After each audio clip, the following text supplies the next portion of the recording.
Dans l'actualité de ce vendredi 21 septembre, la journée mondiale de la lutte contre la maladie d'Alzheimer, Élise ne l'oublie pas, 11 ans qu'elle s'occupe de sa mère atteinte par la maladie. Depuis un an, elle a décidé de vivre à ses côtés. Elle témoigne de son quotidien dans un livre. La mobilisation des agents de la CTM suspendue après 10 jours, les organisations syndicales ont décidé de permettre aux élèves de retrouver leur établissement. Il reste en attente d'une rencontre avec Alfred Marie-Jeanne. 10 minutes pour convaincre, Paris réussi pour les membres du comité de soutien à l'ancien proviseur du Lecta de Croix-Rivaille, Philippe Aurore. Ce matin, les élus ont voté une motion de soutien lors de la deuxième journée de plénière à la CTM. Les seniors de l'EHPAD Floréa se bougent pour cette première édition de la fête du sport. Ils n'ont pas hésité à mouiller le maillot, une journée pour sensibiliser aux bienfaits de l'activité physique adaptée. Voilà pour les titres de ce journal que vous pouvez suivre en direct sur la page Facebook d'ATV. Madame, Monsieur, bonsoir. Le personnel du CHU de Martinique sous le choc après le suicide d'hier d'un infirmier anesthésiste de l'hôpital Pierre-Zobda-Kittmann. Un comité d'hygiène, de sécurité et de conditions de travail extraordinaires s'est tenu ce vendredi dans l'établissement. L'homme est décédé à son domicile. Rien ne permet pour l'heure d'établir de lien direct entre l'activité professionnelle de la victime et son geste désespéré. Mais pour certains de ses collègues, c'est une nouvelle alerte sur le mal-être au sein de l'hôpital public. Témoignage recueilli par Johan Boulard. Depuis qu'elle a appris le suicide de son ancien collègue, Hélène est partagée entre tristesse et colère.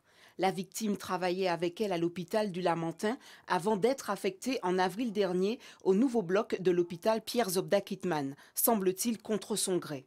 Il est infirmier anesthésiste de bloc. Il a demandé même, si vous me rétrogradez de mon grade, ça ne me ferait rien du tout de rester infirmier, mais de rester au Lamentin pour que je puisse rester auprès de mes enfants. On ne l'a pas écouté. Alors qu'il était en vacances annuelles, congé annuel, on l'appelle chez lui pour lui dire « Quand vous rentrerez, vous allez directement à PZQ ». S'en serait suivi une véritable descente aux enfers. Selon Hélène, rien n'aurait été fait pour empêcher son collègue de commettre l'irréparable. Je peux vous avouer que mon collègue était encore au Lamentin, au bourg du Lamentin. Il dormait déjà pas la nuit. Il se grattait à se scarifier. Ses ongles lui entraient dans la chair. Psychologiquement, il était déjà atteint. Et en arrivant là-bas, il n'a pas été aidé. Il n'a pas été accompagné. Il m'a dit, je ne vois plus mes enfants. Je ne vois plus mon épouse. Je ne les vois plus. Vous vous rendez compte, je suis perdue. Et il n'a pas tardé à faire ce qu'il a fait là. Il s'est donné la mort chez lui.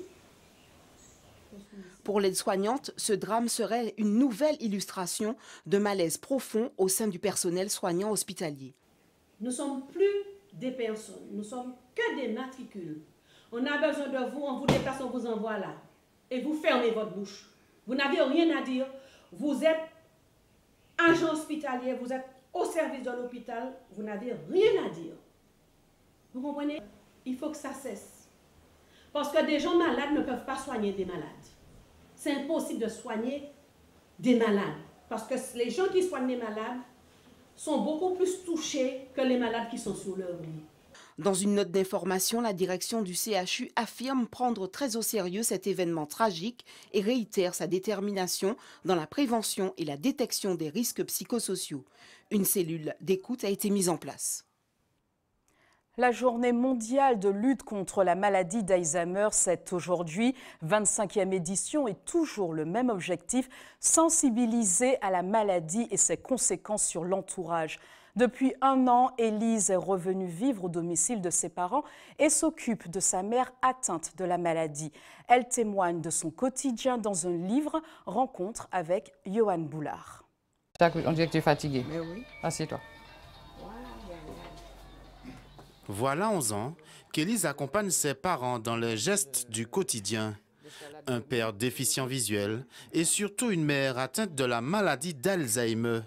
Petit déjeuner, nettoyer la salle de bain, laver, doucher maman entièrement. Il faut être là avec eux du début jusqu'à la fin. Le côté affectif est très, très, très douloureux et c'est ça qui rend notre tâche plus difficile. Donc, parce qu'on a du mal à voir son père ou sa mère dépérir. Ma maman, elle est fugueuse. Si ce n'est pas fermé, c'est fini. Si ce n'est pas fermé, on va la chercher dans la rue et c'est arrivé plusieurs fois. La mission d'aidant, une tâche ardue, surtout quand se mêlent les liens du sang. Il y a 1 an, cette mère de famille, grand-mère et salariée s'installe pourtant dans la maison familiale. Mon père est content de savoir que je suis là et ma mère, elle ne me reconnaît plus, mais elle sait qu'il y a une dame très gentille qui s'occupe d'elle. Vous voyez, donc ça c'est une chose qui me fait beaucoup, beaucoup de bien. Il y a ce côté aussi échange, amour, donner le maximum que je peux parce que je sais que j'ai eu des parents formidables. Le juste retour des choses, une philosophie permettant d'aborder cette épreuve différemment. Le papier lui aura aussi servi d'exutoire. Elle y jette ses idées et les problématiques rencontrées dans sa mission. Un cri d'alerte, mais aussi d'encouragement. Le parcours vécu à travers la maladie avec mes parents depuis 2007. Je l'ai écrit pour toutes ces personnes qui sont en souffrance dans les familles. Et Dieu seul sait s'il y en a. Et Dieu seul sait s'il y en aura encore de plus en plus, puisque chaque famille sera amenée un jour à avoir un malade d'Alzheimer. Et donc, c'est pour donner un peu de courage. De jour en jour, la maladie gagne du terrain. Chaque année en France, près de 225 000 nouveaux cas sont diagnostiqués. Et notez qu'une séance de dédicace est prévue à la librairie Présence Créole le samedi 29 septembre. Je vous le disais en titre, le mouvement de grève entamé depuis le mardi 11 septembre en soutien aux 40 contractuels de la CTM est suspendu. Une décision prise par la CGTM pour ne pas pénaliser les élèves. D'un lundi, tous les établissements devraient rouvrir en attendant une éventuelle rencontre avec Alfred Marie-Jeanne. Reportage de Loïc Régis. Des portails ouverts, sans chaîne ni cadenas. Au lycée Dumas Jean-Joseph, on prépare déjà la reprise des cours. Il faudra bien entendu rattraper les jours perdus à cause de la grève et remobiliser les élèves. Le plus dur, je pense que ce sera ça, effectivement. Autrement, vous savez qu'un enseignant reste un enseignant, donc il va refaire sa progression. Donc maintenant, s'il y a un peu de temps, il a accumulé un peu de retard, il va tout mettre en œuvre pédagogiquement pour essayer de ramener en fait, ce retard pour qu'il n'y ait pas trop de difficultés pour l'examen. Le personnel s'est réuni en assemblée générale pour trouver les meilleures solutions. Une réorganisation des plannings est déjà prévue. Pour l'instant, nous allons réfléchir pour une mise en place d'aménagements, des aménagements pédagogiques. Et évidemment, au niveau des heures supplémentaires, vous savez, ce n'est pas un secret, que ce n'est pas aisé de le mettre en place, parce qu'évidemment, toute heure supplémentaire demande rémunération. Mais nous allons en tout cas mettre en place des aménagements. Le mouvement de grève des agents territoriaux est suspendu jusqu'à nouvel ordre. UNSA et CGTM se sont accordés sur cette décision, mais pas question pour autant de baisser la garde. Nous avons souhaité suspendre ce mouvement pour qu'il n'y ait pas trop de pertes en matière de cours, mais nous restons quand même mobilisés. Ça, il est clair que si nous ne sommes pas entendus par le PCE, président Alfred Marie-Jeanne, dans les prochains jours, nous serons obligés ou amenés à reprendre le mouvement. Alors, ça veut dire quoi? Peut-être devant les établissements ou sous une autre forme? Ça serait peut-être encore le blocage de certains établissements. La suspension du mouvement va-t-elle relancer le dialogue social? La balle est toujours dans le camp de la CTM qui devra statuer sur le sort des 41 contrats non renouvelés. La plupart des établissements scolaires, quant à eux, devraient accueillir les élèves dès lundi. Deuxième journée de plénière à la CTM. Cette fois, ce sont les membres du comité de soutien à Philippe Aurore qui ont pris la parole dans l'hémicycle. Pendant 10 minutes face aux élus, ils ont expliqué le cas de l'ancien proviseur du Lecta de Croix-Rivaille, muté dans le Calvados malgré une décision de justice qui demande sa réintégration. Les élus ont voté à l'unanimité une motion de soutien. Voyez ces précisions recueillies par Sandrine Claude. Je suis venue parce que je crois qu'à compétence égale, il faut qu'il y ait un Martiniquais sur le poste et que je ne demande pas de faveur. Je suis venue parce que je crois qu'une décision du tribunal doit être respectée. Ce qui serait intéressant, c'est que les élus là, viennent par exemple faire la prochaine plénière à l'EPL de Croix-Rivaille. Ce que j'aimerais, c'est que les élus viennent, une dizaine d'élus m'accompagnent là et puis disent de manière forte et vrai Ils sont derrière la réintégration de M. Philippe Aurore. Ce combat doit être porté par l'ensemble des élus et c'est le sens de mon combat aujourd'hui auprès de Philippe Aurore et de son comité, c'est de faire de telle sorte que l'unanimité se fasse autour des élus de Martinique, autour de ce combat qui est lié, qui fait preuve d'une injustice totale. Il y a une véritable injustice auprès de M. Philippe Aurore que je ne comprends pas. Aucune preuve d'incompétence n'est portée contre lui. Je ne sais pas précisément ce qu'on lui reproche, et pourtant on va de mutation en mutation, d'excès en excès, et jusqu'au point où sa santé est maintenant dégradée. Un incendie s'est déclaré vers 15 h au Diamant. Le feu serait parti d'un local de la Casse Auto Métal Caraïbes. Il s'est rapidement propagé aux pneus et aux véhicules, provoquant une fumée spectaculaire. Les gendarmes sont rapidement intervenus pour bloquer la circulation. 6 camions de pompiers ont été mobilisés et sont parvenus à maîtriser les flammes. Les 8 salariés ont été évacués sains et saufs. Information maintenant qui va intéresser les automobilistes du centre. À partir de demain, samedi 22 septembre, la voie de circulation provisoire sur la RN9 entre le giratoire de Dorothy et l'échangeur de la Pointe des Sables sera ouverte. Pour rappel, elle est strictement réservée aux véhicules légers. Un portique a d'ailleurs été installé pour empêcher aux poids lourds d'y accéder. Bernard Scapin prend les rênes de la PAF. Il dirigera la police aux frontières pour la Martinique, la Guadeloupe et Saint-Martin. Bernard Scapin est un spécialiste de la lutte contre les filières d'immigration clandestine. Il a été attaché à la sécurité intérieure au Mali et en fonction à Mayotte. Son intronisation s'est déroulée ce matin à Fort-de-France en présence du préfet et du directeur central de la PAF spécialement venu pour l'occasion. Regardez sa réaction recueillie par Loïc Régis. Il s'agit des missions traditionnelles de la police aux frontières qui concernent le contrôle de la migration, le démantèlement des filières d'immigration clandestine et de la délinquance internationale organisée et également la fraude documentaire. Nous sommes chargés de contrôler les flux de personnes et évidemment des marchandises que ces personnes transportent, que ce soit des stupéfiants ou d'autres marchandises qui sont prohibées. Alors, globalement, nous avons les moyens de remplir nos missions. On peut toujours demander bien sûr des moyens complémentaires, ça va de soi. Mais déjà, nous allons faire le mieux possible avec ce que nous avons. Et voilà, le but, c'est d'optimiser nos moyens, de se coordonner et de travailler ensemble. Ça, c'est vraiment notre mission ici. À vos marques, prêts, partez! La première édition de la Fête du Sport en Martinique a débuté aujourd'hui à l'EHPAD de la résidence Floréa. Les seniors se sont pliés en rythme à l'exercice. Voyez cette ambiance captée par Sandrine Claude. On ouvre lentement, on croise à 4 et on revient en descendant. 1, 2, 3, 4, 5, 6, 7, jambes. 1, 2, 3, 4, 5, 6, 7, 7. 1, 2, 3, 4, 5, 6, monte, bien. 1. J'ai quelques petits mouvements. Ça fait du bien. Ça aide à vieillir, oui. C'est très bien. Super. Malheureusement, j'ai trouvé un petit peu court. En fait, comme pour moi. Vous avez l'habitude de faire du sport? Oui, je marche tous les matins, madame. Ça me tient en pleine forme. 4, 5, 6, 7, 8, 1, 2, 3, 4, 5, 6, 7. Comme je ne suis pas habitué avec les mouvements, alors c'était un petit peu difficile pour moi. Il m'a déjà appris à lever le pied, à descendre le pied, faire tout ça.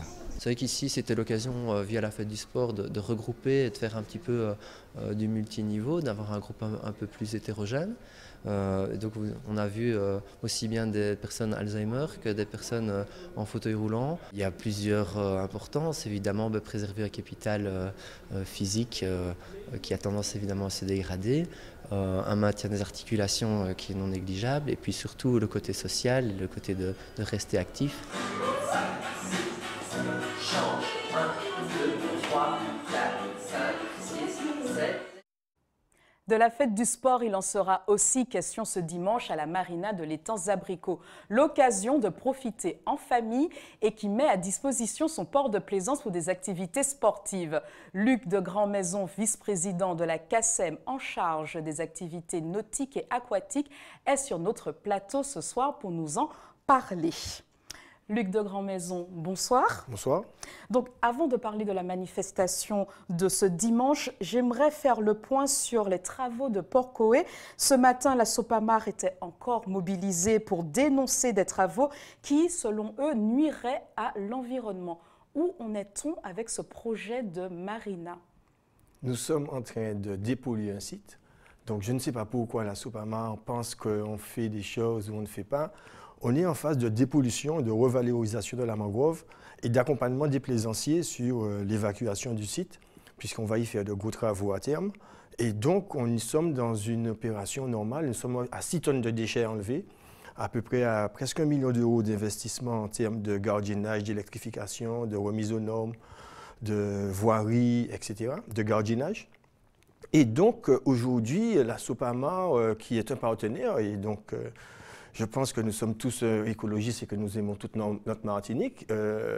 Nous ne perçoit pas vraiment l'intérêt qu'il y a à dépolluer ce site et à le mettre en valeur. Mais c'est peut-être pas parce que c'est la dépollution du site qui les interpelle, c'est le projet qui va suivre en fait. Mais le projet fera appel à enquête publique, à toutes sortes d'autorisations et à dépôt de permis de construire. Donc aujourd'hui, on n'est pas encore à ce stade-là.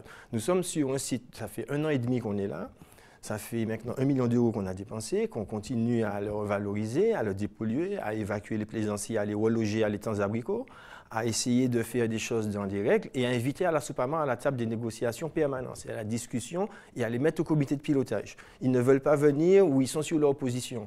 Donc moi, je ne comprends pas trop bien, mais je suis toujours disponible et ouvert à une discussion et à montrer qu'aujourd'hui, on s'occupe de la dépollution et donc on a une deuxième phase dans 15 jours qui est l'enlèvement d'épaves. Donc on a un gros budget sur la manipulation d'épaves, de bateaux abandonnés, avec les affaires maritimes sur la déchéance de propriété des navires, puisque les navires ne nous appartiennent pas. Et donc, on rentre vraiment dans la dépollution et après, on va passer à la dépollution sous-marine parce qu'il y a de la pollution en dessous aussi. Voilà. Un vaste chantier, visiblement. Oui, très intéressant et très enrichissant pour la Martinique. Alors, dans le cadre, revenons maintenant sur la manifestation, donc dans le cadre de la première édition de la fête du sport, donc ce dimanche, le port de plaisance de l'étang Zabricot, fête le sport. Quels seront les temps forts de ce dimanche ? Alors, les temps forts de ce dimanche, mais c'est toute la journée, hein, il n'y a que des temps forts. Donc ça commence à quelle heure? Ça commence à 6 heures par une course de 5 km organisée par le Golden, et dont les recettes seront reversées à une association pour la maladie de Parkinson. Et après ça, vous aurez toute la journée donc, des activités aussi pour les personnes à mobilité réduite, aquatiques. Donc c'est ça le but du jeu aussi, c'est de faire pouvoir profiter du bassin et des activités. Donc il y a du gommier, il y a du kayak, il y a de l'aviron. Et puis il y a tout ce qui est cardio, hein, fitness, zumba, afro dancehall, tout. Alors des aménagements particuliers ont été mis en place alors je suppose. Ah oui, tout a été fait pour qu'on puisse recevoir le public, il y aura de la restauration, donc il y aura une vraie journée de fête. Ça va permettre aux gens qui ne connaissent pas l'étang Zabricot, au-delà du port, de voir le quartier, qui a donc des services, qui a des administrations, qui est un nouveau quartier, qui a une vingtaine d'années. Ça paraît long, mais c'est très court dans la structuration. Et puis l'élément structurant qui est le port de plaisance, que nous cherchons à développer, qui est source d'emploi, et donc qui est à la disposition du public. Et c'est avec plaisir que sur une manifestation de valeur comme le sport, nous avons répondu, la CACEM présent pour pouvoir accompagner cette fête du sport. Alors ça reste quand même un port de plaisance. Est-ce que là aussi, il y a eu des discussions, des aménagements mis en place avec les plaisanciers par rapport à cette manifestation? Est-ce qu'il y a eu un changement particulier? Non, pas de grosses modifications. On a simplement fait un gros effort sur la plage, puisqu'il y a une très belle plage au fond de l'étang Zabricot que j'invite tout le monde à venir visiter. Coco-l'Échelle, c'est ça? Non, Coco-l'Échelle, c'est de l'autre côté, c'est en face de Volga. Donc, on ne l'a pas encore baptisée, tiens, ce sera peut-être l'occasion de la baptiser. Et donc, cette plage, et surtout, j'appelle, comme on vient de la nettoyer, que les gens fassent des efforts et dans les jours à venir, de ne pas trop salir. On va essayer d'y mettre des poubelles extérieures pour qu'elles restent propres et que les gens du quartier d'ailleurs puissent en profiter puisqu'aujourd'hui c'est tout près, il y a beaucoup de personnes qui marchent dans le quartier le soir, donc ils peuvent aussi faire un petit bain par la suite.